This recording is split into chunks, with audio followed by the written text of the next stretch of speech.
এই সংক্ষিপ্ত সময়ের মধ্যে একজন পবিত্র মানুষকে নিয়ে কথা বলবো ইনশাআল্লাহ তাআলা। সমসাময়িক প্রেক্ষাপটে বিশেষ করে শেষ 100 বছরে যখন থেকে অটোম্যান এম্পায়ারদের ডিফিট করা হয়েছে 1921 সালের পর থেকে এই ট্রেন্ডটা খুব বেড়ে গেছে।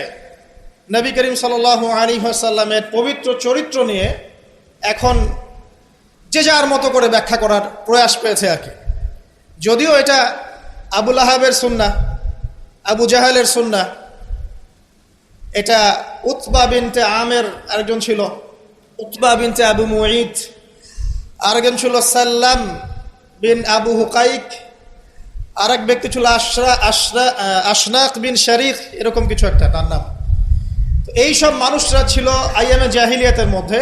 এই মানুষদেরই সুন্নাহ আর কি এখন নতুন করে চালু করা হচ্ছে বিভিন্ন জায়গায়, মুক্ত চিন্তার নামে, বাক স্বাধীনতার নামে, কলম চর্চার নামে, বিভিন্ন নাম দিয়ে আমরা এখন নবী সাল্লাল্লাহু আলাইহি ওয়াসাল্লামের পবিত্র চরিত্র নিয়ে যা ইচ্ছা তাই কথা বলার চেষ্টা করছি বা দুঃসাহস দেখাচ্ছি।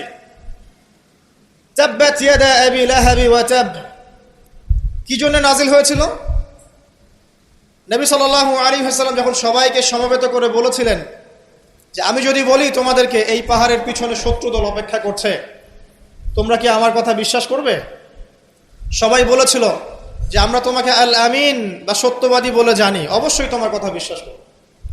তখন তিনি বলেছিলেন কুলু লা ইলাহা ইল্লাল্লাহ তুফলিহুন, তোমরা শুধু বলো লা ইলাহা ইল্লাল্লাহ, আল্লাহ ছাড়া কোনো ইলাহ নেই, তোমরা সফল হয়ে যাবে। এটা আইয়ামে জাহিলিয়াতের কথা। আবু লাহাব তালি দিয়েছিল, হাত দিয়ে তালি দিয়েছিল এবং ঢিল নিক্ষেপ করেছিল, নবী সাল্লাল্লাহু আলাইহি ওয়াসাল্লামকে কষ্ট দিয়েছিল। আল্লাহ পাক সূরা নাজিল করেছেন তাব্বাত ইয়াদা আবি লাহাবি ওয়া তাব, ধ্বংস হোক আবু লাহাবের দুই হাত এবং সে নিজেও ধ্বংস হোক।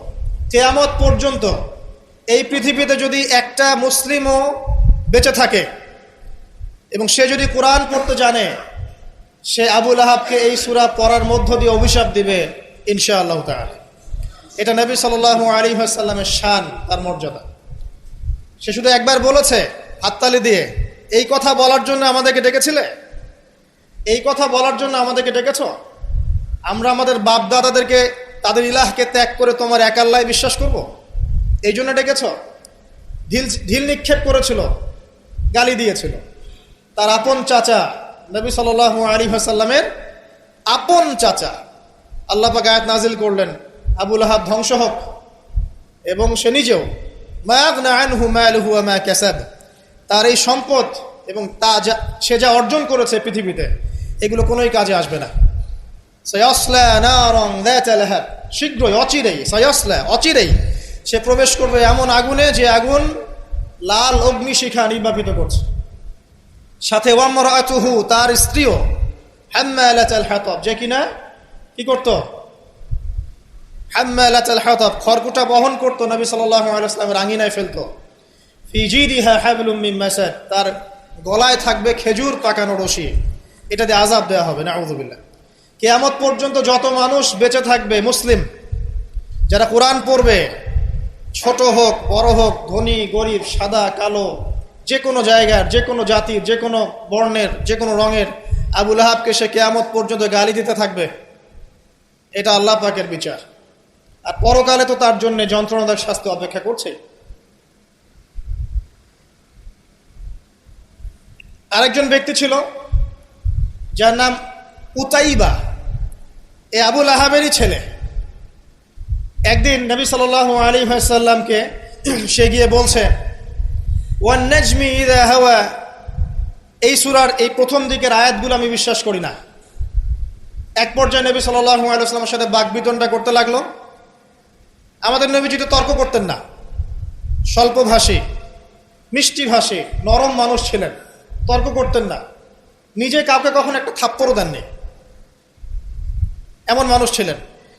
তো সেই মানুষটাকে সে মুখে থুতু নিক্ষেপ করেছিল, তবে এই থুতুটা তার মুখ পর্যন্ত পৌঁছে নাই, আল্লাহ পাক পৌঁছাতে দেননি। আরো কষ্ট দেওয়ার জন্য তার জামা টানা হেঁচড়া করছিল। আর রাহিকুল মাখতুম বইয়ের মধ্যেই আছে, পড়ে দেখবেন। আল্লামা সফিউর রহমান মোবারকপুরি রাহিমাহুল্লাহ রচিত আর রাহিকুল মাখতুম, যেটা 1187টা বা 85টা বইয়ের মধ্যে ফার্স্ট প্রাইজ পেয়েছে, প্রথম স্থান অধিকার করেছে এই বই। এখানেই লেখা আছে। তো নবী সাল্লাল্লাহু আলাইহি ওয়াসাল্লাম কষ্ট পেয়েছিলেন, কষ্টে তখন তিনি বলেছেন আল্লাহর কাছে, ওই মুহূর্তে বলেছেন, আল্লাহ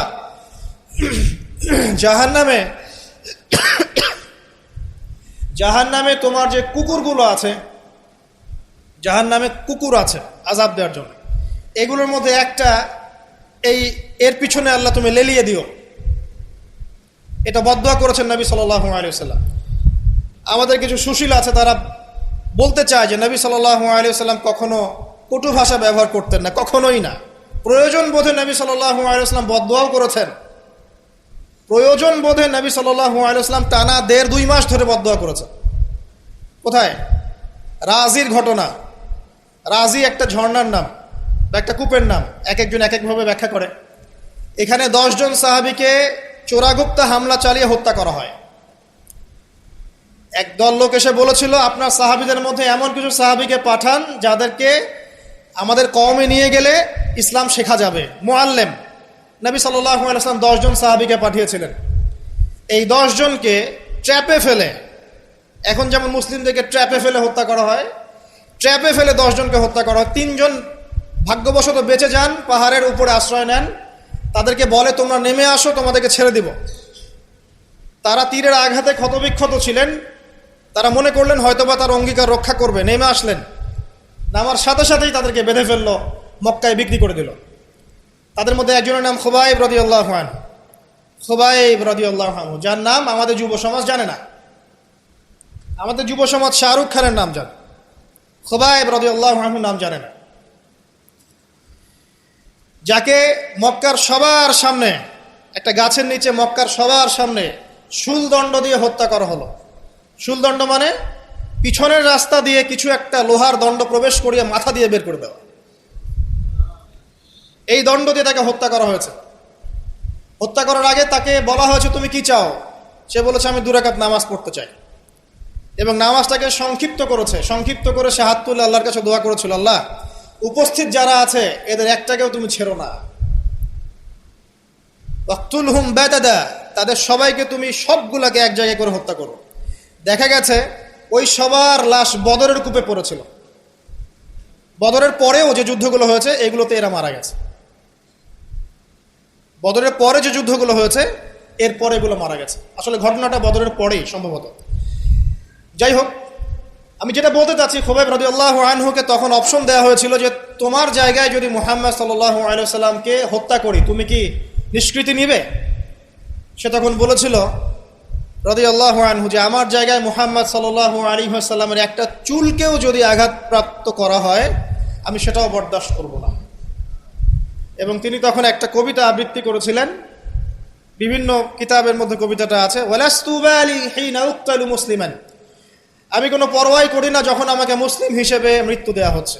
আলাই জামিন কানাল্লাহি মাসরাই, যে পাশেই আমাকে পাশ ফেরানো হোক না কেন, এই পাশ আল্লাহর জন্যই। ওয়াযালিকা লিলাহ ওয়া ইয়াশা, তিনি এমন একজন ইলাহ যিনি চাইলে ইউবারিক আলা ফি কুল্লি শিলইন মুমাজ্জাত, তিনি আমার দেহের প্রত্যেকটা হাড় এবং গোশতের টুকরায় বারাকা দিতে পারেন। তাকে এভাবে শহীদ করা হয়। তো এই 10 জনকে ট্র্যাপে ফেলে হত্যা করা হয়েছিল। খুবাইব রাদিয়াল্লাহু আনহু তাদের মধ্যে একজন। খেয়াল করে দেখেন, নবী সাল্লাল্লাহু আলাইহি ওয়াসাল্লাম এই ঘটনার পরে 1 থেকে 1.5 মাস তিনি টানা বদদুয়া করেছেন এই কওমকে যেন আল্লাহ পাক ধ্বংস করে। ঠিক আরেকটা ঘটনা এর কয়েক মাস পরে ঘটে যায়, এর নাম বীরে মাউনার ঘটনা। বীরে মাউনা একটা জায়গার নাম, যেখানে একইভাবে দিন শেখার কথা বলে দায়ীদেরকে ডেকে নিয়ে এসে 70 জন দায়ীকে একসাথে হত্যা করা হয়েছে ট্র্যাপে ফেলে। এই জিনিসগুলো হিস্ট্রির কথা মনে করিয়ে দেয় আমাদেরকে। ইসলামের ইতিহাস পড়ে দেখেন, মঙ্গলরা, ওইদিকে রোমকরা, বাইজেন্টাইনরা বিভিন্ন সময় মুসলিমদেরকে ভেবে ট্র্যাপে ফেলে হত্যা করেছে। মসজিদে ঢুকিয়ে চারদিক থেকে মসজিদকে পুড়িয়ে দিয়েছে, আগুন দিয়ে দিয়েছে। এরকম অনেক ঘটনা ঘটেছে ইতিহাসে। আব্বাসীয় খেলাফতের সময় মঙ্গলরা যখন আক্রমণ করেছিল, মাত্র 40 দিনের ব্যবধানে 10 থেকে 20 লক্ষ মানুষকে হত্যা করেছে, সবাই মুসলিম। একটা কথা মনে পড়ে যায় ঘটনাটা বলতে গেলেই, ওই সময় আব্বাসীয় খেলাফতের যে মানে আমির ছিলেন বা খলিফা ছিলেন, তারা মোটামুটি দুনিয়া পূজারী হয়ে গিয়েছিলেন আর কি। দুনিয়ার যে মোহ তাদের মধ্যে ঢুকে গিয়েছে, ধন সম্পদ জমা করে করে এক একজন স্তূপ করেছিল আর কি। তো মঙ্গল যে কমান্ডার ছিল, যে হত্যা করেছে, সে আব্বাসীয় খলিফাকে তখন হেসড়ে নিয়ে এসে বলছে, কি চাও? সে বলছে, আমি পিপাসার্ত, পানি চাই। ওকে কারাগারে নিয়ে গিয়ে ওর মুখটা দুজন মিলে খুলে, দুজন দুদিক থেকে ধরে সোনার কয়েন ঢালা হয়েছে গলার মধ্যে। ও যে খাও, এগুলো পান করো। ওই মঙ্গল কমান্ডার, যে মঙ্গল, ওই যে হালাকু খায়ের নাম শুনেছেন, চেঙ্গিস খা হালাক, ওদের বংশধর, সে বলছিল যে এই যে ধন সম্পদগুলো তোমরা জমা করেছিলে, মুসলিমদেরকে বলছে, মুসলিম খলিফাকে, এই ধন সম্পদগুলো তোমরা যে জমা করেছিলে, এইগুলো যদি নিজেরা জমা না করে তোমাদের জনগণের কল্যাণে ব্যয় করতে, তারা আজকে তোমার পক্ষে যুদ্ধ করতো। এখন এগুলো খাও, পানি নাই। মঙ্গল কমান্ডারের কাছে শিক্ষণীয় বিষয় আছে না? যেটা বলছিলাম, নবী সাল্লাল্লাহু আলাইহি ওয়াসাল্লাম ক্ষেত্র বিশেষে বদদোয়া করেছেন। এই ব্যক্তির সম্পর্কে বদদোয়া করেছিলেন যে আল্লাহ আমাকে কষ্ট দিয়েছে, আমার মুখে থুতু নিক্ষেপ করতে চেয়েছে, আমার পোশাক ছিঁড়ে ফেলেছে, আল্লাহ তুমি তোমার জাহান্নামের কুকুরের মধ্যে একটা কুকুরকে দিয়ে খাইয়ে দিও। এই ব্যক্তি সিরিয়ায় গিয়েছিল ব্যবসা করতে, হঠাৎ করে রাত্রেবেলা দেখে চারপাশে বাঘ। আর এগুলো কোনো গাল গল্প নয়, হঠাৎ করে বাঘ চারপাশে। সে বলছে আমি মারা যাব। তার সঙ্গী সাথীরা বলছে যে আমরা তো এখানে আছি, কোনো সমস্যা নেই, আমরা তো কিছু দেখতে পাচ্ছি না। সে বলছে না, আমি যা দেখতে পাচ্ছি তোমরা দেখতে পাচ্ছ না। রাতের অন্ধকারে ঠিকই একটা বাঘ এসে তার গলা গর্দান ছিঁড়ে নিয়ে চলে গেছে। ওই যে বদদোয়া নবী সাল্লাল্লাহু আলাইহি ওয়াসাল্লামের, এই যে ফল। আরেকদিন নবী সাল্লাল্লাহু আলাইহি ওয়াসাল্লাম নামাজ পড়ছেন কাবার হাতিমে, সেজদা দিয়েছেন। উকবা বিন আবি মুঈত, একজন কাফের, ওই যে উটের, বড় উটের ঘটনা জানেন না, উটের নাড়ি ভুড়ি নিয়ে এসে তার গর্দানে গলায় চাপিয়ে দিল, আর পা দিয়ে নবী সাল্লাল্লাহু আলাইহি ওয়াসাল্লামের গালটাকে ঠেসা দিয়েছিল, যাতে প্রায় তার চোখ বের হয়ে আসতেছে এমন একটা অবস্থা। যদি কাউকে এভাবে চাপ দেওয়া হয় খুব জোরে, চোখটা লাল হয়ে যাবে না? এইভাবে স্পষ্ট লেখা আছে সিরাতের গ্রন্থগুলোতে। নবী সাল্লাল্লাহু আলাইহি ওয়াসাল্লামকে এই অবস্থা থেকে উদ্ধার করলেন তার মেয়ে ফাতিমা রাদিয়াল্লাহু আনহা। আল্লাহর নবী প্রচন্ড কষ্ট পেলেন এই দিন, প্রচন্ড কষ্ট, এবং হাত তুলে তিনি একটা একটা করে নাম উল্লেখ করতে থাকলেন। আল্লাহ, আবু জাহেল ইবনে হিশাম, উকবা বিন আবি মুঈত, উতবা, শাইবা, রাবিআ, নাম উল্লেখ করতে থাকলেন। আল্লাহ, এদেরকে তুমি ছেড়ো না, এদেরকে দেখে নিও। নবীজি একবার যখন আল্লাহর সামনে বলবেন কিয়ামতের মাঠে, আল্লাহ আমার উম্মত, আল্লাহ আমার উম্মত, আল্লাহ পাক এক দোয়াতেই নবী সাল্লাল্লাহু আলাইহি ওয়াসাল্লামকে বলবেন, তোমার উম্মতের মধ্যে যার অন্তরে সরিষা পরিমাণ ঈমান আছে ওকে বের করে নিয়ে আসো। সেই মানুষ যদি বদদোয়া করে নাম ধরে, তাদের কি অবস্থা হবে এবার চিন্তা করেন। সেই মানুষের শান, তার মর্যাদা, তার চরিত্র নিয়ে কেউ যদি কথা বলে, কটূক্তি করে, তার অবস্থা পরকালে কি হবে চিন্তা করেন। দুনিয়াতে হয়তো কিছু হবে না, হয়তো পার পেয়ে যাবে, এই দুনিয়াটা চূড়ান্ত ফলাফলের জায়গা নয়। আর মুসলিমরা এখন দুর্বল, তাদের আল্লাহর কাছে দোয়া করা ছাড়া এখন কোনো অপশনও নাই। দোয়ার অনেক অনেক ক্ষমতা আছে। নবী সাল্লাল্লাহু আলাইহি ওয়াসাল্লাম দোয়া করলেন, এই 10 জন ব্যক্তির লাশ বদরের প্রান্তরে পাওয়া গেছে। আবু জেহেল দেখবেন বদরের নিহত হয়েছে, উতবা, শাইবা, সবগুলা বদরের কূপে। এবং কূপে যখন তাদেরকে ফেলা হয়েছে, নবী সাল্লাল্লাহু আলাইহি ওয়াসাল্লাম কূপের পাশ দিয়ে যাওয়ার সময় বলছিলেন, তোমরা কি তোমাদের জাযা পেয়ে গেছো? তখন সাহাবীরা বলছেন, ইয়া রাসূলুল্লাহ, তারা তো মাইয়িত, তারা তো শুনতে পাচ্ছে না, আপনি কার সাথে কথা বলছেন? নবীজি বললেন, অবশ্যই তারা আমার কথা শুনছে এখন। আরেকজন ব্যক্তি ছিল যে নবী সাল্লাল্লাহু আলাইহি ওয়াসাল্লামকে নিয়ে এই কবিতা, গল্প, নৃত্য, মেয়েদেরকে নাচাতো, এসব তৈরি করতো, মক্কা ছড়াতো। তার নাম আশনাক বিন শারিক। একটু বৃদ্ধ লোক ছিল, বুদ্ধিজীবী টাইপের আর কি, খুব পণ্ডিত। তো এই কাজ করতে থাকতো। নবী করিম সাল্লাল্লাহু আলাইহি ওয়াসাল্লাম বদদোয়া করেছিলেন, প্লেগ, বসন্ত, গায়ে পচন ধরার মধ্য দিয়ে লোকের মৃত্যু হয়েছে। আরো আছে, বলতে গেলে অনেক সময় চলে যাবে, আপনাদের খুতবার সময় খুব শর্ট, আমি অন্য টপিকে যেতে যাচ্ছি আর কি। আমি বলতে যাচ্ছি, এই আইয়ামে জাহেলিয়াত থেকে এটা চলে আসছে। নবী করিম সাল্লাল্লাহু আলাইহি ওয়াসাল্লামকে জীবিত অবস্থায় এই 23 বছরে মোট 16 বার হত্যা করার চেষ্টা করা হয়েছে। কতবার? এবং তাকে এই 23 বছরের নববী জীবনে প্রায় 15টা গালি খেতে হয়েছে। সাহের, জাদুকর, কাযযাব, মহামিথ্যাবাদী, ফারিকুল জামাত বিভক্তকারী, ঐক্য বিনষ্টকারী, অনেক কথা শুনতে হয়েছে, 15টার মতো। কাবা ঘরে যখন তিনি তাওয়াফ করছেন মক্কা বিজয়ের পর, তখনও তাকে চোরাগুপ্ত হামলা চালিয়ে হত্যা করার চেষ্টা করা হয়েছে। তিনি বসে আছেন, তার সামনে তরবারি নিয়ে গেছে, আল্লাহ ওহির মাধ্যমে জানিয়ে দিয়েছেন, তিনি বলেছেন তরবারি কি জন্য এনেছো? আমাকে হত্যা করার জন্য। সাথে সাথে সে মুসলিম হয়েছে। ইহুদিরা ডেকেছে, এই যে বনু নাজির গোত্র, যাদের ঘটনা সূরা হাশরের মধ্যে বর্ণিত আছে, সূরা হাশরের পিছনে দেখবেন বনু নজিরের ঘটনা আছে। বনু নজির এরা ডেকেছে নবী সাল্লাল্লাহু আলাইহি ওয়াসাল্লামকে, চুক্তি নিয়ে আমরা কথা বলবো, আমরা শান্তি নিয়ে কথা বলবো, এই জন্য ডেকেছে। নবী করিম সাল্লাল্লাহু আলাইহি ওয়াসাল্লাম আবু বকর ওমর রাদিয়াল্লাহু আনহুকে নিয়ে গিয়েছেন, দেয়ালের পাশে বসেছেন, উপর থেকে পাথর ফেলে হত্যা করার চেষ্টা করা হয়েছে। আল্লাহ পাক জানিয়ে দিয়েছেন, তিনি সেখান থেকে চলে গেছেন। প্রায় 16 বার, আমার ছোট্ট গবেষণা, সিরাতের বইগুলো পড়ে দেখেন, প্রায় 16 বার তাকে হত্যা করার চেষ্টা করা হয়েছে। তাকে জীবিত অবস্থায় প্রায় 15টা গালি খেতে হয়েছে। কিন্তু প্রত্যেকটা বিষয়ের রিফ্লেকশন একই রকম ছিল না। মাক্কি জীবনে নবী সাল্লাল্লাহু আলাইহি ওয়াসাল্লাম প্রচন্ড সবর এবং ধৈর্যের পরিচয় দিয়েছে। দোয়া করেছেন, বদদোয়া করেছেন, হেদায়েতের দোয়া করেছেন।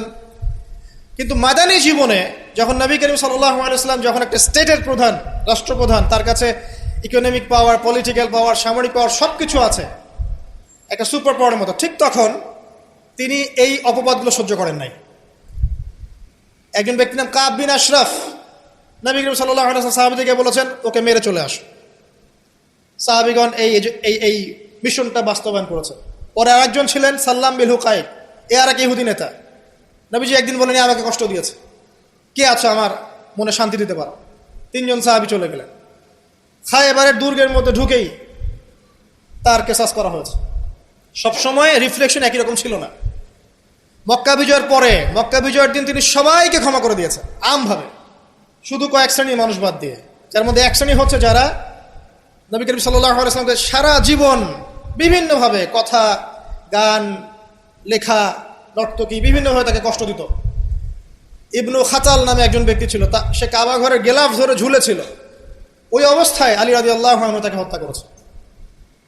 আমি আপনাদেরকে বলছি না যে এটা সলিউশন, আমি এটা বলছি না আপনাদেরকে। আমি আপনাদেরকে বলতে চাচ্ছি, জীবিত অবস্থাতেই নবী সাল্লাল্লাহু আলাইহি ওয়াসাল্লামকে প্রায় 15টা গালি খেতে হয়েছে, তাকে 16 বার হত্যা করার চেষ্টা করা হয়েছে। কিন্তু সবসময় তার রিফ্লেকশন একই রকম ছিল না, প্রতিক্রিয়া একই রকম ছিল না। যখন মাক্কি যুগ, মুসলিমদের অবস্থা দুর্বল, মুসলিমদের হাতে কোনো রকম ক্ষমতা নেই, আলাদা রাষ্ট্র নেই, কোনো ইকোনমিক বেস নাই, আমরা সেখানে অনেকটাই দুর্বল, বেশ দুর্বল। বরং সেখান থেকে হিজরত করে চলে যেতে হয়েছে মদিনায়, তাই নয় কি? সেক্ষেত্রে ওই জায়গায় নবী করিম সাল্লাল্লাহু আলাইহি ওয়াসাল্লাম কোনো রকম সামরিক এগ্রেশন নেন নাই, কোনো রকম সামরিক বা আঘাতের বদলে আঘাত, এই টাইপের কোনো কনক্লুশনে তিনি যাননি। সবর করেছেন, বদদোয়া করেছেন। ঠিক যেমন আমি বললাম, আমাদের করণীয় এখন এটাই, সবর করতে হবে, আপনাকে বদদোয়া করতে হবে, আপনি নিজের রাসূলের আদর্শের উপর থেকে দেখাবেন, ইত্যাদি ইত্যাদি। এখন আপনার সেই ক্ষমতা নাই, সিম্পল। এখন আপনি এরকম কোনো ইনিশিয়েটিভ নিতে যাবেন না। এই অবস্থায় আপনি এরকম কোনো ইনিশিয়েটিভ নিতে যাবেন না যেমনটা নবীজি মদিনায় নিয়েছিলেন। তাহলে মুসলিমরা উল্টা ক্ষতির মধ্যে পড়তে পারে, বরং জমিন মুসলিমদের জন্য আরো সংকুচিত হয়ে আসতে পারে। কিন্তু মদিনার যুগে নবী সাল্লাল্লাহু আলাইহি ওয়াসাল্লামের যখন সেরকম ক্ষমতা ছিল, তখন তিনি অ্যাকশন অন্যরকম নিয়েছেন। যদি কখনো এই জমিনে আল্লাহ পাক ইসলামকে আবার সেই জায়গায় নিয়ে যান, তখন সেই অ্যাকশন নেওয়া হবে। চোরের যে হাত কাটে, চুরি করলে হাত কেটে দেওয়া হয়, এটা কি আপনি এ ধরনের কোনো সিচুয়েশনে বাস্তবায়ন করতে পারবেন? পারবেন না, সিম্পল, বিকজ এটা ইসলামিক স্টেট নয়। যদি কোনো জায়গায় আল্লাহ পাক পৃথিবীর কোনো জায়গায় ভবিষ্যতে কোথাও এরকম কোন স্টেট কায়েম করেন, আল্লাহ চাইলে করতে পারেন, আল্লাহ চাইলে পারেন। যেটা এখন মোটামুটি বলতে গেলে সারা বিশ্বে কোথাও নাই। যেখানে যেখানে আছে একটু আইওয়াশ, এটা আইওয়াশই, আমার কাছে এটা আইওয়াশ। কারণ চোরের হাত কেটে যদি আমি ইহুদিদের সাথে বন্ধুত্ব করি, তাহলে এটা কতটুকু ইসলামিক রাষ্ট্র হলো সেটা আল্লাহ ভালো জানে। কথা বুঝতে পারছেন? চোরের হাত কাটলাম ঠিকই, কিন্তু আমি এদিকে আমার ইকোনমিক সেকশনে, সামরিক সেকশনে সব ইহুদি খ্রিস্টানদের সাথে আমি বন্ধুত্ব করে রেখেছি, এটা কতটুকু ইসলামিক স্টেট আল্লাহ ভালো জানে। যাই হোক, ওদেরকে নিয়ে মাথা ব্যথা নাই। বিষয়টা হচ্ছে যদি কখনো আল্লাহ পাক এমন কোনো জায়গা দেন মুসলিমদেরকে ভবিষ্যতে, তখন চোরের হাত ঠিকই কাটা হবে, তখন ব্যভিচারের শাস্তি ঠিকই দেওয়া হবে, জেনার জন্য বেত্রাঘাত করা হবে, ইত্যাদি ইত্যাদি। কিন্তু সেটা তো আপনি এখন করতে পারবেন না। তাই এখন কোনো আত্মঘাতী অবস্থায় যাবেন না, এটা সবচেয়ে বড় কথা। আমার আগে সবচেয়ে প্রথম নসিহত, নবী করিম সাল্লাল্লাহু আলাইহি ওয়াসাল্লামকে নিয়ে অনেক কথাবার্তা হচ্ছে, চারপাশে হবে, এমন কোনো আত্মঘাতী পদক্ষেপ নেবেন না যাতে ইসলাম আরো সংকুচিত হয়, মুসলিমদের অবস্থা আরো খারাপ হয়ে যায়। এখন কি করবেন সেটা আমি আগে বলছি। প্রথম কথা হচ্ছে, এখন আপনাকে আমাকে নিজেকে আগে নবী সাল্লাল্লাহু আলাইহি ওয়াসাল্লামের সুন্নতের উপর দাঁড়াতে হবে। আমি প্রতিদিন ক্লিন শেভ করি, আর নবী সাল্লাল্লাহু আলাইহি ওয়াসাল্লামকে কেউ কটূক্তি করেছে, তাকে নিয়ে আমার মাথা ব্যথার শেষ নাই। আগে নিজের গালে দাড়ি নিয়ে আসো তুমি। আমি 5 ওয়াক্ত সালাতই আদায় করি না, ইসলামকে নিয়ে কেউ যদি ব্যঙ্গ করে, আমি এমন শোডাউন শুরু করি যাতে মনে হয় আমি একমাত্র পাক্কা মুসলিম, আর কেউ মুসলিমই না। আগে নামাজ পড়েন 5 ওয়াক্ত, নবীর সুন্নাহগুলো নিজের উপর আগে ইমপ্লিমেন্ট করেন, নিজের উপর আগে বাস্তবায়ন করেন। সবার আগে এটা কাজ আমাদের। দ্বিতীয় কাজ কি? নিজের পরিবারের মধ্যে ইসলামের নবী সাল্লাল্লাহু আলাইহি ওয়াসাল্লামের যে সুন্নাহগুলো সেটা বাস্তবায়ন করা। এখানে তো কেউ আপনাকে চাপ প্রয়োগ করছে না। আপনি চাইলে আপনার পরিবারটাকে ইসলামিক পরিবার হিসেবে গড়ে তুলতে পারেন। এটা আপনার প্রথম দায়িত্ব, প্রথম দিকের কাজ। নবীর সুন্নাহর উপর থেকে মানুষকেও সুন্নাহর দিকে ডাকা, এটা কাজ। নবীর আদর্শে নিজে আগে এস্টাবলিশ হয়ে দেখানো যে এটাই নবীর সুন্নাহ। আজকে আমাদেরকে দেখলে অনেক সময় মানুষ বাজে মন্তব্য করে, মুসলিমরা যে মাপে কম দিচ্ছে, মুসলিমরা মজুদ করছে, মুসলিমরা সুদ খাচ্ছে, মুসলিমরা ঘুষ নিচ্ছে, মুসলিমরা দুর্নীতি করছে, মুসলিমদের দিকে আঙ্গুল তুলছে সবাই। এই জিনিসগুলো কি নবীর আদর্শ? আমরা তো নিজেরাই নবী করিম সাল্লাল্লাহু আলাইহি ওয়াসাল্লামের আদর্শের উপর অ্যাপ্রোপ্রিয়েটলি থাকতে পারছি না, তাহলে আমরা কি সত্যিকার অর্থেই আদর্শ উম্মাহ হতে পেরেছি? আমাদের প্রথম কাজ আগে এইটা, আগে নিজের উপর এটা ইমপ্লিমেন্ট করা। দেখবেন এভাবে যখন আমরা প্রত্যেকেই নবীর সুন্নাহ মেনে চলবো, জীবনে, পারিবারিক জীবনে, ইবাদতে, অর্থনীতিতে, সমাজে, চলাফেরায়, মুআমালাতে, দেখবেন ইনশাআল্লাহ তাআলা আস্তে আস্তে আস্তে আস্তে দেখবেন পরিবেশ পরিস্থিতি সব পরিবর্তন হবে। তাই প্রথম নসিহত, অনেকেই কিছু উগ্রপন্থী কমেন্ট করে থাকেন ফেসবুকে, এইটা ওইটা, এগুলোতে যাবেন না প্রিয় ভাইয়েরা। এগুলো আমাদের দিনের জন্য উল্টা ক্ষতি ডেকে আনবে। এবং যারা ইচ্ছাকৃতভাবে মুসলিমদেরকে উস্কায়, তারা চায় যে মুসলিমরা এমন কোনো কাজ করুক যাতে তারা মুসলিমদেরকে ডমিনেট করার কোনো সুযোগ খুঁজে পায়। আত্মঘাতী কোনো পদক্ষেপে যাবেন না, এটা আমার প্রথম নসিহত। এবার আসেন, আমরা কয়েকটা পয়েন্টে দেখাবো নবী সাল্লাল্লাহু আলাইহি ওয়াসাল্লাম আসলে কেমন চরিত্রের মানুষ ছিলেন, কি করেছেন, এবং দিন শেষে তিনি কি পেয়েছেন, আমাদেরকে কি দিয়ে গেছেন, এবং আমাদের বেসিক্যালি তার জীবনী নিয়ে কি কি কাজ করা দরকার। আমি জাস্ট এতটুকু কথা বলে আজকে খুতবা শেষ করব। আমি একটা পয়েন্ট দিয়ে শুরু করছি। 1 নাম্বার, দেখেন নবী করিম সাল্লাল্লাহু আলাইহি ওয়াসাল্লাম যে সমাজে ছিলেন, আইয়ামে জাহিলিয়াত বলি না আমরা, কেন বলি? কারণ সেখানে জাহেলি কাজ হতো। এই তো জাহেলি কাজ মানে অজ্ঞতাপূর্ণ কাজ, মূর্খতাপূর্ণ কাজ। তাহলে জাহেলকে যে জাহিলিয়াতের কাজ করে সেই জাহেল, আলেমকে যে ইলম অনুযায়ী আমল করে সে আলেম, একইভাবে জাহেল সে যে জাহিলিয়াতের কাজ করে। আইয়ামে জাহিলিয়াতে নবী সাল্লাল্লাহু আলাইহি ওয়াসাল্লাম যখন নবী হচ্ছেন বা নবী হওয়ার আগে পরের সময়টা আপনি একটু সিরাত ঘাটাঘাটি করে দেখেন, দেখবেন ওখানে মেইন সমস্যা ছিল শিরক, আল্লাহ পাকের একত্ববাদের সাথে শিরকের মিশ্রণ 1 নাম্বার। 2 নাম্বার ছিল রিবা, সুদ। সমাজের ইকোনমি পুরো সুদ ভিত্তিক ছিল।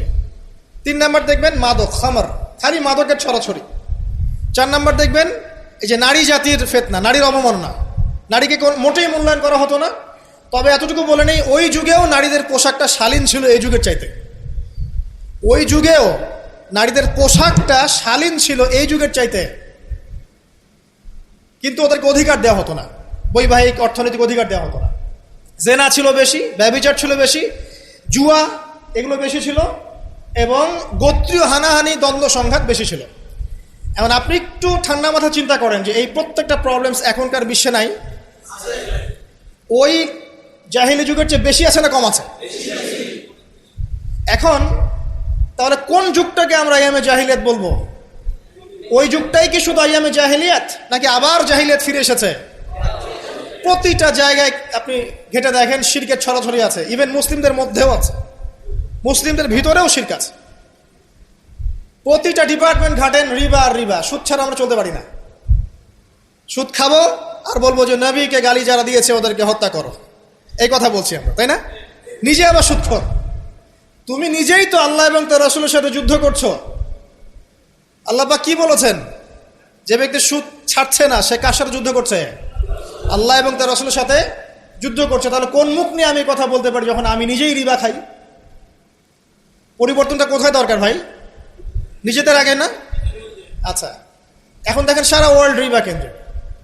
আমি এটা নিয়ে এখন ব্যাখ্যা করতে যাচ্ছি না। এরপরে মাদক, আপনারাই ভালো জানেন যে প্রত্যেকটা যুব সমাজের এই যে সেক্টর, স্কুল লেভেলের বাচ্চারা পর্যন্ত এখন ভয়াবহ সব মাদক সেবন করছে। এগুলো নামও শুনিনি আমরা কখনো। মাদকদ্রব্য নিয়ন্ত্রণ অধিদপ্তর তাদের যত কাজ করছে, ক্লান্ত হয়ে যাচ্ছে, তাও মাদক থামাতে পারছে না। প্রশাসনের লোকজন মাদকের পিছনে রেড দিতে দিতে, মিশন চালাতে চালাতে ক্লান্ত হয়ে যাচ্ছে। একটাকে ডিফেন্ড করছে, আরেকটা নতুন মাদক আসছে। দেখবেন এগুলো কি পরিকল্পিত না? একটা যুব সমাজকে ধ্বংস করার জন্য। তো দেখেন ওই জাহেলিয়াত এখন নাই। নারীর যে ফিতনা, অবমাননা, এটা কি আগের চেয়ে বেড়েছে না কমেছে?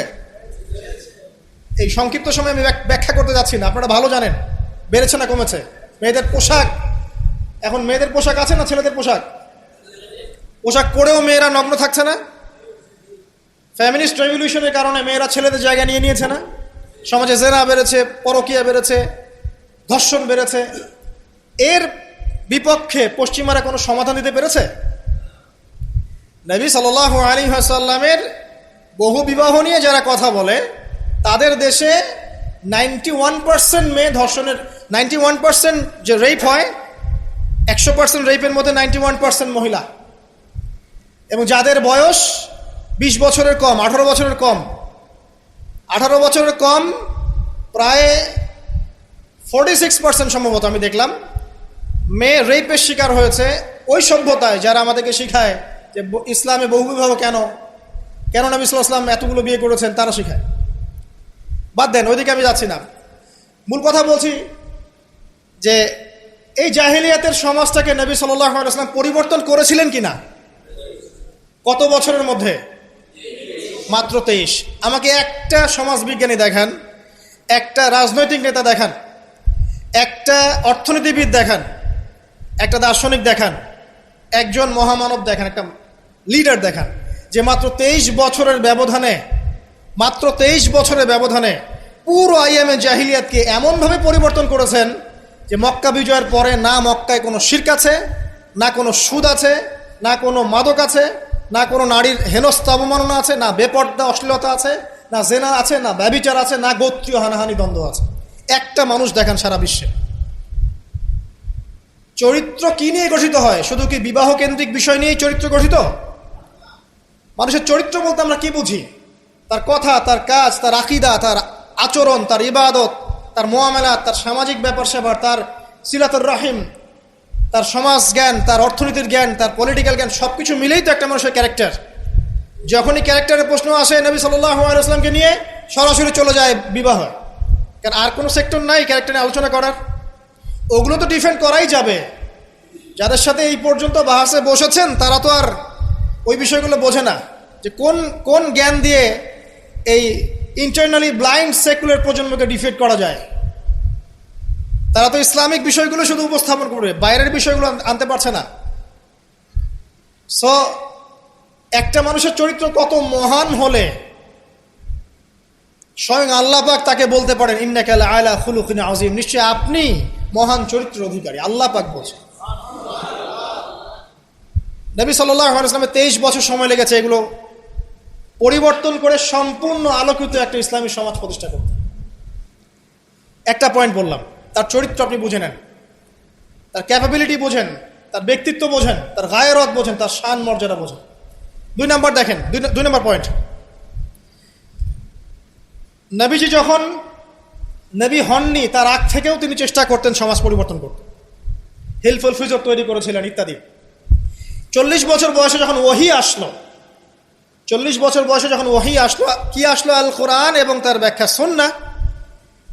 এই কোরআন এবং সুন্নাহকে কাজে লাগিয়ে, এর শিক্ষা দিয়ে, এর জ্ঞানটাকে প্রচার করে, মানুষের মধ্যে এর জ্ঞানটাকে ইনস্টল করে নবী সাল্লাল্লাহু আলাইহি ওয়াসাল্লাম পুরো সমাজটাকে সংস্কার করলেন। তাহলে এই যে জ্ঞানতাত্ত্বিক বিপ্লব, আমরা যেটা কথা বলি জ্ঞানতাত্ত্বিক বিপ্লব, জ্ঞানের রেভলিউশন, জ্ঞান নিয়ে কথা বলা, শিক্ষা দেওয়া, শিক্ষার মাধ্যমে অজ্ঞতার অন্ধকার দূর করা, কে সবার আগে করেছে এই 1400 বছর হিস্ট্রিতে? যারা এখন আমাদেরকে সায়েন্টিফিক এবং টেকনোলজিক্যাল জ্ঞানের কথা বলে, ওই পশ্চিমা সভ্যতাই, তারা কতদিন হলো সভ্য হয়েছে? কতশো বছর আগে সেখানে ফরাসি বিপ্লব হয়েছে, কত শতাব্দী হলো সেখানে সায়েন্টিফিক এবং টেকনোলজিক্যাল রেভলিউশনগুলো হয়েছে? 100-200 বছর, সর্বোচ্চ 300 বছর। 1400 বছর আগে নবী সাল্লাল্লাহু আলাইহি ওয়াসাল্লাম ইকরা দিয়ে জ্ঞানের রেভলিউশন করেছে, সাহাবীদেরকে জ্ঞান শিক্ষা দিয়েছেন। কোন জ্ঞান? অভ্রান্ত সত্যের উৎস, ওয়াহির জ্ঞান। ওরা যে জ্ঞান শিখাচ্ছে সেটা কি? বস্তুবাদী জ্ঞান। এখানে পরকাল নাই, এখানে আপনার জিন নাই, মালায়েকা নাই, বেহেশত নাই, জান্নাত নাই, জাহান্নাম নাই, হিসাব নাই, মিজান ফজিলত কিছু নাই, ঈশ্বর নাই, গডলেস এডুকেশন সিস্টেম। ওদের ভাষায় গড বলেছে, এটা নিয়ে আবার বিতর্কিত করেন না। কথা বলতেও ভয় পাই আমি, না জানি। আর আমি মুসলিমদেরকে বেশি ভয় পাই, কারণ তারাই বিতর্কিত করতে বেশি পছন্দ করে। গডলেস বলতে বুঝিয়েছি তাদের ভাষায় ঈশ্বরহীন একটা সিস্টেম। তো আমরা জ্ঞানের যে সিলসিলা দিয়েছি 1400 বছর আগে, ইকরা বিসমি রাব্বিকাল্লাযী খলাক দিয়ে, প্রত্যেকটা সাহাবী আবু বকর, ওমর, ওসমান, আলী থেকে শুরু করে একদম শেষ পর্যন্ত দেখবেন সবাই এই জ্ঞানের আলোয় আলোকিত হয়েই সমাজ পরিবর্তন করেছে। মক্কার 13 বছরে আমরা ছিলাম, একজন সাহাবী কি কোনো কাফেরের উপর হাত তুলেছিল? দেখাতে পারবেন? কোন কাফেরকে একজন সাহাবী হত্যা করেছে বা আঘাত করেছে বা থাপ্পড় দিয়েছে? বরং আপনি দেখবেন শত শত কাফের তারা মুসলিমদেরকে আঘাত করেছে, নির্মম নির্যাতন করেছে। বেলাল রাদিয়াল্লাহু আনহুকে শুয়ে পাথর বিছিয়েছে, চাবুক মেরেছে, গা পুড়িয়ে দিয়েছে, কত কি করেছে। আবিসিনিয়ায় চলে যেতে হয়েছে, তায়েফে গিয়ে নবী সাল্লাল্লাহু আলাইহি ওয়াসাল্লামকে নিজের মার খেয়ে আসতে হয়েছে। এই যে 13 বছর সহনশীলতার পরিচয় দিয়েছেন এই শিক্ষিত মানুষরা, তারা কি উগ্র ছিলেন? তারা সন্ত্রাসী ছিলেন? তাদেরকে কি তরবারির জোরে ইসলাম কবুল করানো হয়েছে? এই 13 বছর যে সাহাবীরা ইসলাম কবুল করেছেন তারাই তো পরে বদরের যুদ্ধ করেছে, পরে উহুদে গিয়েছেন, পরে খন্দক খায়বারে গিয়েছেন। এই যে বেসিকটা তৈরি করেছি আমরা মক্কার 13 বছরে, এই 13 বছরটা কি উগ্রতা দিয়ে প্রদর্শন করা হয়েছিল? কোন রকমের আগ্রাসী মনোভাব প্রচার করা হয়েছে? কিচ্ছু করা হয়নি। শুধু জ্ঞান তাত্ত্বিক সলিউশন দেওয়া, জ্ঞান শিক্ষা দেওয়া হয়েছে, কোরআন শিক্ষা দেওয়া হয়েছে, হাদিস শিক্ষা দেওয়া হয়েছে। এই শিক্ষার মধ্য দিয়ে যখন ভিতরটা পরিবর্তন হয়েছে, তখন মানুষ আল্লাহর কাছে আত্মসমর্পণ করেছে। এই ছিল আমাদের মক্কার 13 বছর। তাহলে যে জ্ঞানের কথা বলি আমরা, যে মানুষটার কাছে কোরআনের মতো কিতাব আসে, এক বাক্যে আপনি আমাকে বলেন কোরআনের একটা আয়াতকে কেউ মিথ্যা প্রমাণ করতে পারবে? কোরআন কারীমের মধ্যে যাররা পরিমাণ কি মিথ্যা আছে বা অমানবিক কোনো বিষয় আছে? মানুষ ভুলভাবে সেটাকে উপস্থাপন করে, কিন্তু যদি সঠিকভাবে উপস্থাপন করতে পারে বা সৎসাহস থাকে, কোশ্চিনকালেও কোরআনে আপনি যাররা পরিমাণ ফল্ট পাবেন না। যালিকাল কিতাব লা রাইবা ফি, কোনো সন্দেহ নাই। এখন বলেন, এত পবিত্র একটা কিতাব একজন পবিত্র মহাপবিত্র সত্তার কাছ থেকে এসেছে, আর একজন জিবরাইল আলাইহিস সালাম ফেরেশতাদের লিডার, তিনি এটা বহন করে এনেছেন। এখন যে মানুষটার উপরে এটা নাজিল করা হচ্ছে, তিনি কত পবিত্র চরিত্রের অধিকারী, এখন আপনি চিন্তা করেন। যদি তার চরিত্রের মধ্যে যাররা পরিমাণ অপবিত্রতা থাকতো, তাহলে কোরআন কি তার উপর নাজিল হতো? আপনারা বুঝতে পারছেন? মনে করেন আমাদের চরিত্রে কি অসংখ্য অপবিত্রতা আছে না? আমার উপরে কি আল্লাহর নূর, আল্লাহর এই যে কিতাব, ওহী, এগুলো অবতীর্ণ হওয়ার সুযোগ আছে কোনো? নাই। আল্লাহ পাক পবিত্র মানুষদেরকে বাছাই করেন। আল্লাহ রাব্বুল আলামিন সবচেয়ে পবিত্র মানুষকে বাছাই করেছিলেন মহাপবিত্র কিতাব দেওয়ার জন্য। এটাই তো যথেষ্ট তার চরিত্র ব্যাখ্যা করার জন্য। আর কি প্রয়োজন? যার কাছে কোরআন নাজিল হতে পারে, তার চরিত্র নিয়ে কথা বলার কোনো অবকাশই নাই। তিনি যে কাজই করেছেন, যখন যে কথাই বলেছেন, যে ইনিশিয়েটিভ নিয়েছেন, প্রত্যেকটাই আল্লাহর হুকুমেই নিয়েছেন, এর হুকুমের বাইরে কিছু করে নেই। শুধু তাই নয়, তার শত্রুরা পর্যন্ত মক্কায় কখনো বলতে পারেনি তিনি মিথ্যাবাদী, তিনি মাপে কম দেন, তিনি ওয়াদা খেলাফ করেন, তিনি অমুক, তিনি তমুক। তার শত্রুরা পর্যন্ত এটা বলতে পারেনি। বরং তার শত্রুরা বলেছিল এভাবে যে তোমাকে আমরা অবিশ্বাস করি না, বরং তুমি যে কোরআনের কথা বলছো এটাকে আমরা অস্বীকার করছি। এটা 2 নম্বর পয়েন্ট। জ্ঞানের রেভলিউশন আমরা দিয়েছি, নবী সাল্লাল্লাহু আলাইহি ওয়াসাল্লাম দিয়েছে। আর এই জ্ঞান না থাকলে আপনি তো শূন্য। আমরা ঠিকই তো আছি জ্ঞানের উপরে। আর একটা বিষয় সবার কান খুলে শুনে রাখা উচিত, পবিত্র কোরআন এবং সহিহ সুন্নাহ বা নবী সাল্লাল্লাহু আলাইহি ওয়াসাল্লামের সুন্নাহর মধ্যে এমন কোনো বিষয় নাই যেটা ব্যাখ্যা করা হয়নি। এটা মানতে যদি আপনার আপত্তি থাকে, আমরা আপনার সাথে লড়াই করব না, আমরা আপনার সাথে ঝগড়া করব না, বিবাদ করব না, আপনাকে আঘাতও করব না। কিন্তু আপনাকে বিনয়ের সাথে বলবো, আপনি আরো 10 বার স্টাডি করেন, আপনি আরো 10 বার স্টাডি করেন, কোরআন এবং সুন্নাহকে আরো 10 বার স্টাডি করেন। আপনি খুঁজে পাবেন ইনশাআল্লাহ কোরআন এবং সুন্নাহর মধ্যে কোনো রকমের ভুল ত্রুটি, মানবতা বিরোধী কিচ্ছু নেই। আল্লাহ পাক আমাদের সবাইকে বোঝার তৌফিক দান করুন। এগুলো রাখেন তো ভাই, কে এই বুদ্ধি দিচ্ছে? আপনি রাখেন, এটা রাখেন।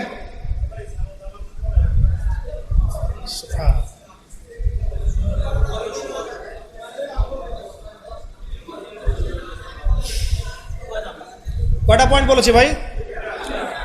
শেষ করছি, সময় কম। তৃতীয় পয়েন্ট শোনেন, তৃতীয় পয়েন্টটা শোনেন। নবী করিম সাল্লাল্লাহু আলাইহি ওয়াসাল্লাম শুধু এমন মানুষ ছিলেন না যিনি শুধু কোরআন শোনার কথাগুলো নিজেই বলে ক্ষান্ত হয়েছেন, নিজের উপর আমল করেন নাই। এমন মানুষ তিনি ছিলেন না। প্রত্যেকটা আয়াত এবং হাদিস যখন এসেছে তার কাছে, তিনি নিজে আগে সেটার উপর আমল করে দেখিয়েছেন। দেখেন, একজন মানুষ দিন প্রচার করছেন, একজন মানুষ যিনি পরিবার চালানোর জন্য রুজি রোজগারের চেষ্টা করছেন, একজন মানুষ তিনি পিতার দায়িত্ব পালন করছেন, একজন মানুষ তিনি স্বামীর দায়িত্ব পালন করছেন। নবী সাল্লাল্লাহু আলাইহি ওয়াসাল্লামের স্ত্রীরা কি তার প্রতি অসন্তুষ্ট ছিল? একজন মানুষ যিনি আবার যখন মদিনায় গেছেন তখন সেখানকার সামরিক বিষয় ডিল করছেন, পররাষ্ট্রনীতি অ্যাপ্লাই করছেন, রাজা বাদশাদের কাছে ইসলামের দাওয়াত দিচ্ছেন, যখন প্রয়োজন হচ্ছে তখন বদরের মাঠে তিনি অস্ত্র ধরছেন। একজন মানুষ যে এতগুলো কাজ করছেন, এই ভার্সেটাইল ক্যারেক্টার পাওয়া যাবে একটা মানুষ দেখান মহাবিশ্বে। একটা মানুষকে দেখান যার কাছে এই চরিত্রের সবগুলো দিক আছে, যিনি একজন আদর্শ পিতা, আদর্শ নেতা, আদর্শ অর্থনীতিবিদ, আদর্শ ফিলোসফার, আদর্শ পলিটিশিয়ান, আদর্শ লিডার, কমান্ডার। একটা মানুষ দেখান যার মধ্যে এই সব গুণাবলীর সংমিশ্রণ আছে।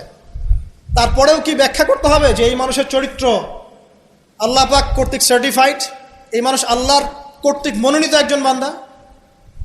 আর তো কিছু প্রয়োজন নাই।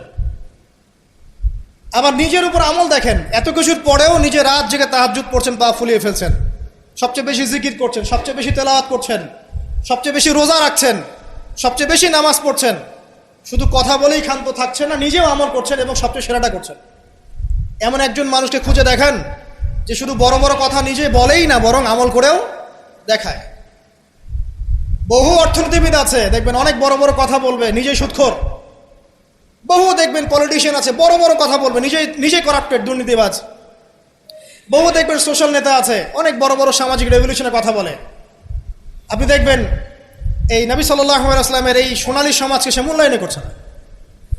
বহু দেখবেন ফিলোসফার আছে, দার্শনিক, আমরা এটাতে পড়েছি যে দর্শনের বড় বড় বিষয় নিয়ে কথা বলছে, জ্ঞান, আত্মা, ঈশ্বর, মহান সত্তা, পরম সত্তা, জ্ঞানের ডেফিনেশন, বস্তুবাদ, অভিজ্ঞতাবাদ, কত কথা বলছে। দেখবেন শেষে গিয়ে একটা কনক্লুশনে আসতে পারে নাই আজ পর্যন্ত।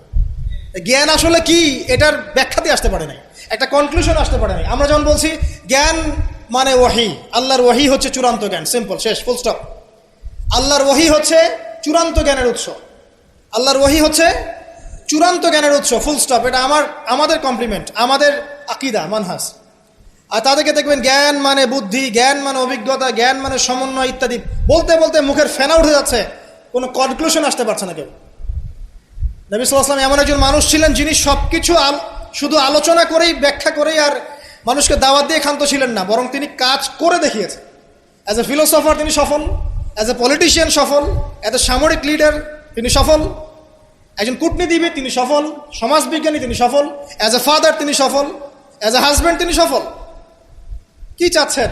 একজন মানুষের মধ্যে এত কোয়ালিটি থাকার পরেও তার চরিত্র নিয়ে কথা বলছেন। ওই যে বিয়ে, আয়েশা রাদিয়াল্লাহু আনহাকে কেন বিয়ে করলেন এত কম বয়সে? আপনি কি জানেন রবীন্দ্রনাথ ঠাকুরের বাবা কত বছর বয়সে বিয়ে করেছেন?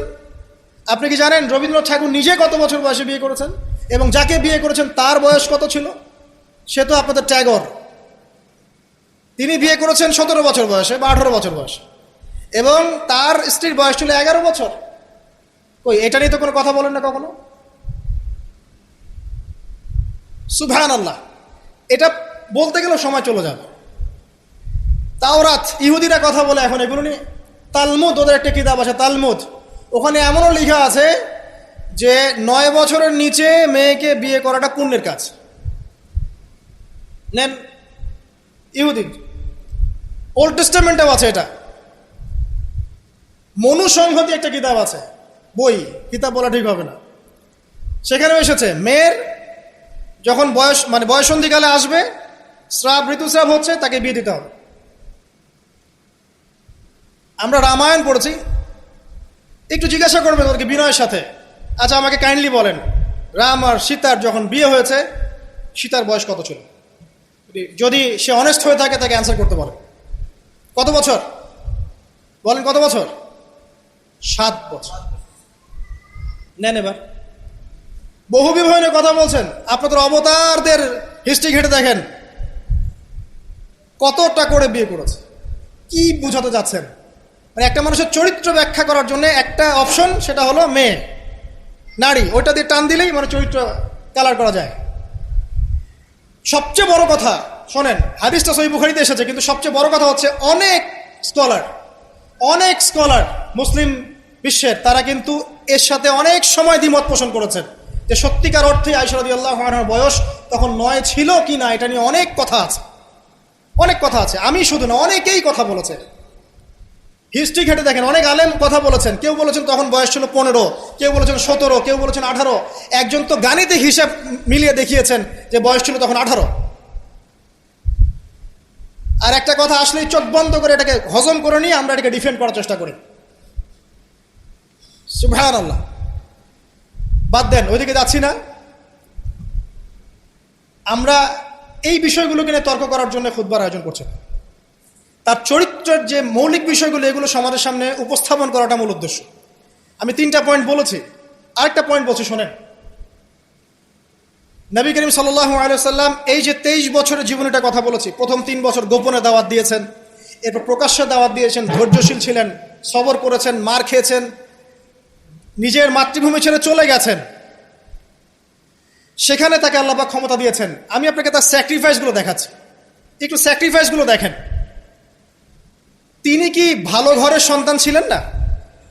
তার কি টাকা পয়সার অভাব ছিল?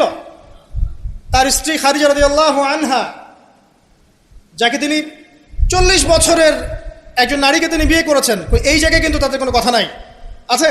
যখন তার বয়স মাত্র 25 বছর, কোন 25 বছরের যুবক 40 বছরের নারীকে বিয়ে করতে চাইবে? এবং তিনি যতদিন জীবিত ছিলেন ততদিন তিনি আরো স্ত্রী গ্রহণ করেন নাই। বাদ দেন, তার কিন্তু টাকা পয়সা, আধিপত্য, প্রতিপত্তি, বংশের এগুলোর গৌরবের অভাব ছিল না। তারপরেও তার স্যাক্রিফাইসগুলো দেখেন।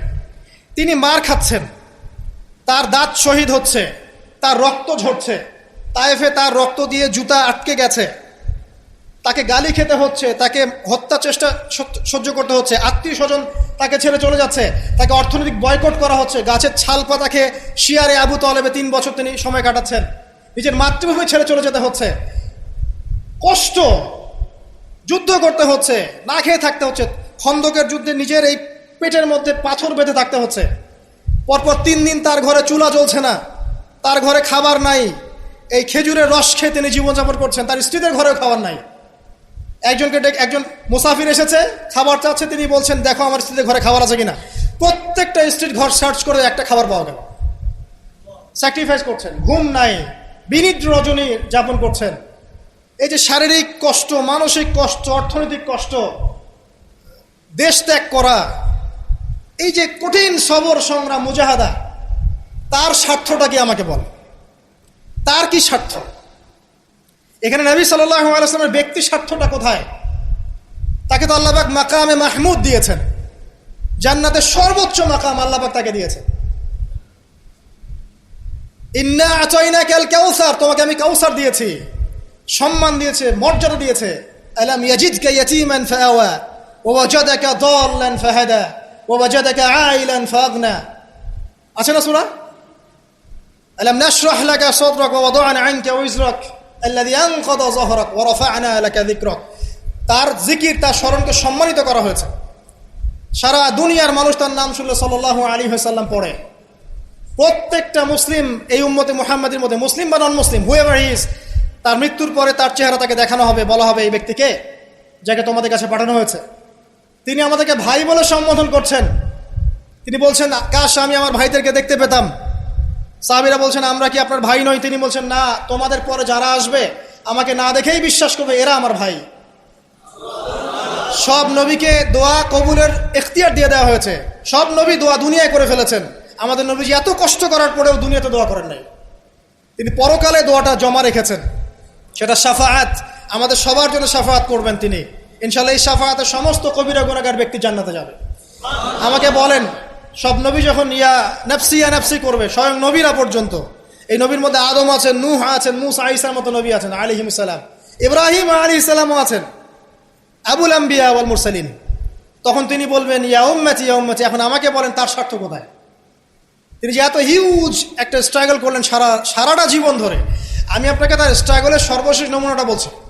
একদম মৃত্যু শয্যায় যখন তার মৌতের যন্ত্রণা উঠে যায়, তিনি বলছেন মৃত্যুর যন্ত্রণা প্রচন্ড, তিনি এই কথা বলছেন আর চেহারাটা মুছছেন পানি দিয়ে। তখন ফাতিমা রাদিয়াল্লাহু আনহা এসে বলছেন, আমার বাবার কষ্ট, আমার বাবার কষ্ট। আর ফাতিমা রাদিয়াল্লাহু আনহাকে তিনি কানে কানে একটা কথা বললেন। ফাতিমা রাদিয়াল্লাহু আনহা হাসতে শুরু করলেন। তখন আয়েশা রাদিয়াল্লাহু আনহা পরে জিজ্ঞাসা করেছিলেন যে কি বলেছে তোমাকে তোমার বাবা? তিনি বলেছিলেন যে আমাকে আমার বাবা বলেছে যে এই যন্ত্রণা তার ইন্তেকাল হবে। তখন আমি কাঁদতে শুরু করলাম। তারপরে আমাকে তিনি বললেন, আমার পরিবারের মধ্যে তুমি সবার আগে আমার সাথে দেখা করবে জান্নাতে। তখন আমি হাসতে শুরু করলাম। এই জায়গায় একটা ঘটনা ছিল, সেটা হলো যখন তিনি প্রচন্ড কষ্ট করছেন মৃত্যুর যন্ত্রণায়, ফাতিমা রাদিয়াল্লাহু আনহা তিনি বলছেন আমার বাবার কষ্ট। নবী সাল্লাল্লাহু আলাইহি ওয়াসাল্লাম বলছেন, শোনো ফাতিমা, লিসেন, এই স্টেটমেন্টটা খুব ভালো করে শোনেন এবং মন থেকে উপলব্ধি করার চেষ্টা করেন। তিনি বলেছেন, হে ফাতিমা, আজকের পর থেকে তোমার বাবার কোনো কষ্ট থাকবে না। আমার কথা বুঝতে পারছেন না? আজকের পর থেকে তোমার বাবার কোনো কষ্ট থাকবে না, মানে আজকে তিনি জান্নাতুল ফিরদাউসে চলে যাবেন। এই যে 23 বছর তিনি ছিলেন নবী হিসেবে, প্রতিটা দিন রাত তাকে দিনের জন্য কষ্ট করতে হয়েছে। শারীরিক কষ্ট, মানসিক কষ্ট, খাদ্যের কষ্ট, বাসস্থান। আচ্ছা, আমরা তো অনেক কথা বলি অনেক নেতাদেরকে নিয়ে, অনেক দার্শনিক, বিজ্ঞানী, সমাজবিজ্ঞানী, ফিলোসফার, বুদ্ধিজীবী ইত্যাদি। আমাদের যা আছে আমরা একটু মিলাই। নবী সাল্লাল্লাহু আলাইহি ওয়াসাল্লামের কি ছিল? এই মহান নেতা যিনি সারা জীবন কষ্ট করলেন, শেষে ফাতিমা রাদিয়াল্লাহু আনহাকে বলছেন আজকের পর কোনো কষ্ট থাকবে না, আজকেই শেষ, সব কষ্ট আজকেই শেষ হয়ে যাবে। এই ব্যক্তির কি বাড়ি ছিল ডুপ্লেক্স? এই ব্যক্তির কতটুকু জমি ছিল? এই ব্যক্তি কতটুকু খাবার খেয়েছে প্রত্যেক দিন? এই ব্যক্তির কয়টা আলিশান জামা ছিল আমার মতো আপনার মতো? এই ব্যক্তির কত ব্যাংক ব্যালেন্স ছিল? এই ব্যক্তির কি ছিল দুনিয়াতে? দুনিয়ার জীবন চলার জন্য তার ঘরে কি ছিল? আসলে আমাদের প্রত্যেকের ঘরে যা আছে, নবী সাল্লাল্লাহু আলাইহি ওয়াসাল্লামের চেয়ে বেশি সম্পত্তি আছে। এই হিউজ স্ট্রাগল তিনি করলেন কার জন্য, মানে কাদের জন্য? তিনি পেলেনটা কি? এক কথায় উত্তর হচ্ছে, এই কষ্ট তিনি করেছেন উম্মতে মুহাম্মাদির জন্য। আফসোস, দুর্ভাগ্য যে আজকে উম্মতে মুহাম্মাদির মধ্যে এক শ্রেণীর মানুষ তার চরিত্র নিয়ে কথা বলে, দুঃসাহস করে, লজ্জায় তাদের মাথা হেড হয়ে যায় না। লজ্জা থাকতে হয় মানুষের মধ্যে। তো ধরেন কেউ একজন আপনার প্রতি ইহসান করেছে, অনেক উপকার করেছে আপনার, আপনি যদি তাকে নিয়ে ভালো মন্দ কথা বলা শুরু করেন, বুঝতে হবে আপনার নির্লজ্জ প্রকৃতির মানুষ, আপনি লজ্জাই নেই আপনার। আপনি একজন মানুষের কাছে ইহসান গুজার, সে আমার জন্য কত পরিশ্রম করেছে, আপনার তো তার পা ধুয়ে দেওয়া উচিত।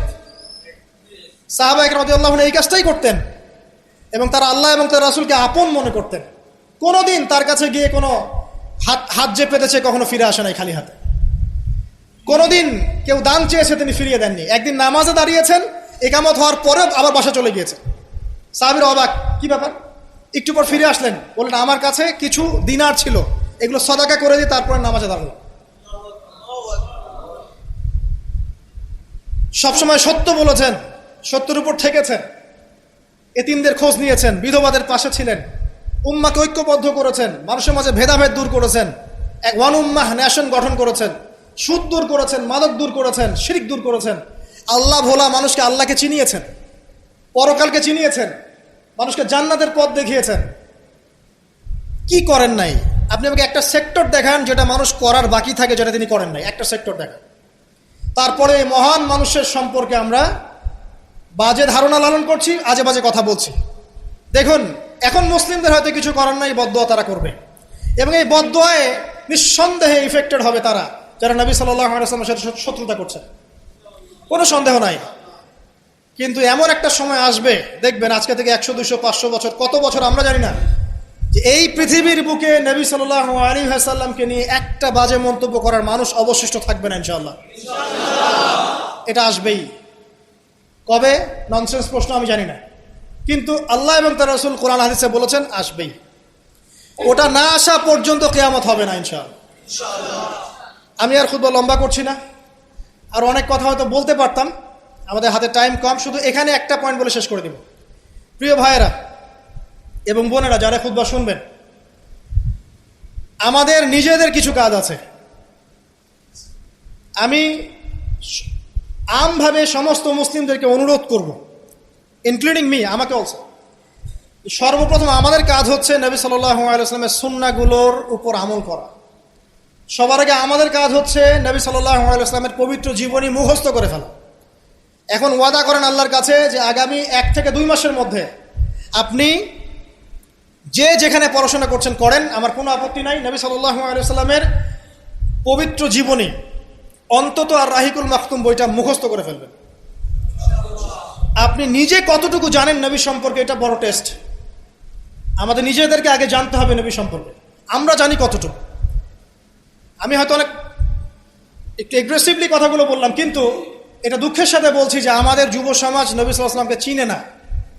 তারা জানে না তার নাম কি, তার বংশ কি, তার শৈশব কেমন করে কেটেছে, তার স্ত্রী কতজন, তাদের নাম কি, তিনি মক্কায় কখন কি করেছেন, মদিনায় কি করেছেন, কখন হিজরত করেছেন, তার হাদিসগুলো কি কি। তার 100টা হাদিস তারা কখনো পড়ে দেখে নাই, 10টা হাদিস তারা আরবি সহ বলতে পারে না, তার উপর নাজিলকৃত আল কোরআন পড়ে দেখছে না, পড়া শিখছেও না। দেখেন, এরকম ধ্বজভঙ্গ উম্মাহ দিয়ে কখনো ইসলামের রেভলিউশন সম্ভব না। যত বড় বড় কথা বলেন না কেন, যতদিন যাবে জমিন আরো সংকীর্ণ হতে থাকবে। যতক্ষণ পর্যন্ত না আমরা আমাদের অবস্থা পরিবর্তন করব, ততক্ষণ পর্যন্ত আমাদের অবস্থার উন্নতি আল্লাহ পাক দিবেন না। ইন্নাল্লাহা লা ইউগাইয়িরু বিকাওমিন হাত্তা ইউগাইয়িরু মা বিআনফুসিহিম। আল্লাহ পাক কোনো কওমের অবস্থা ততক্ষণ পরিবর্তন করেন না যতক্ষণ তারা নিজেরা তাদের অবস্থা পরিবর্তনের চেষ্টা না করে। অতএব প্রথম কাজ আমাদেরকে আমাদের নবী সম্পর্কে জানতে হবে। আপনার প্রতিবাদের ভাষা হবে জ্ঞানের মধ্য দিয়ে। আমি নবী সাল্লাল্লাহু আলাইহি ওয়াসাল্লাম সম্পর্কে জানবো, তার হাদিসগুলো মুখস্থ করব, তার সুন্নাহ মাফিক চলবো, চলে দেখাবো, এটাই আমার প্রতিবাদ। কথা কি বুঝতে পারছেন? এটাই হবে আমার প্রতিবাদ, যে আমি নবী সম্পর্কে জানবো, তার সিরাত ছোটস্থ মুখস্থ করে ফেলবো, নবীজির জীবনী সম্পর্কে জানবো, তার সম্পর্কে যে বাজে কথাগুলো বলা হয় এগুলোর কাউন্টার জবাব দেওয়ার জ্ঞান আমার থাকবে। আমি তার হাদিসের উপর আমল করব, মানুষকে দাওয়া দিব, এটাই হবে আমার প্রতিবাদ। প্রতিবাদের অনেক ভাষা থাকে, শুধু উচ্চবাচ্য করলেই প্রতিবাদ হয় না। নিজেদেরকে আগে আমাদেরকে তার আদর্শের উপর এস্টাবলিশ হতে হবে, তখন গিয়ে ওই আয়াতের উপর আমল হবে। লাকাদ কানা লাকুম ফি রাসূলিল্লাহি উসওয়াতুল হাসানাহ। এবং এই উসওয়াতুল হাসানাহ আমরা জীবনের সব ক্ষেত্রে বাস্তবায়নের চেষ্টা করবো ইনশাআল্লাহু আযজা ওয়া জাল্লা। প্রিয় ভাইরা, রাসূলের সিরাত পড়ুন, সিরাত মুখস্থ করুন, নবী সাল্লাল্লাহু আলাইহি ওয়াসাল্লামের হাদিসগুলো মুখস্থ করুন, পড়ুন। কোরআন অবশ্যই পড়া শিখুন, কোরআনের দাওয়াত মানুষকে দিন। উগ্র পন্থায় যাবেন না, একই সাথে শৈথিল্যতাবাদীও হবেন না, মধ্যম পন্থায় থাকেন, ইসলামের দিকে মানুষকে ডাকতে থাকেন। রাতারাতি কোনো ফলাফল পাওয়া যায় না, আস্তে আস্তে আস্তে আস্তে দেখবেন ফলাফল আসবে। নিজেদের সন্তানদেরকে কোরআন শেখান, হাদিস শেখান, নবীর আদর্শ শেখান, মসজিদ মাদ্রাসাগুলো গড়ে তোলেন, আবাদ করেন, সিলেবাসে পরিবর্তন আনেন, আধুনিকতা নিয়ে আসেন। যে জ্ঞান অর্জন করলে তারা দুনিয়া আখিরাত দুটি অর্জন করতে পারবে, এই জ্ঞানে তাদেরকে শিক্ষিত করেন। এবং ইলমের সাথে, প্রজ্ঞার সাথে, নূর বসিরার সাথে, মাউইজাতুল হাসানা, এগুলো দিয়ে আপনি ইসলামের দুশমনদের মোকাবেলা করেন। আল্লাহ পাক আমাদের সবাইকে নবী সাল্লাল্লাহু আলাইহি ওয়াসাল্লামের আদর্শে আদর্শবান হওয়ার তৌফিক এনায়েত করুন, আমিন।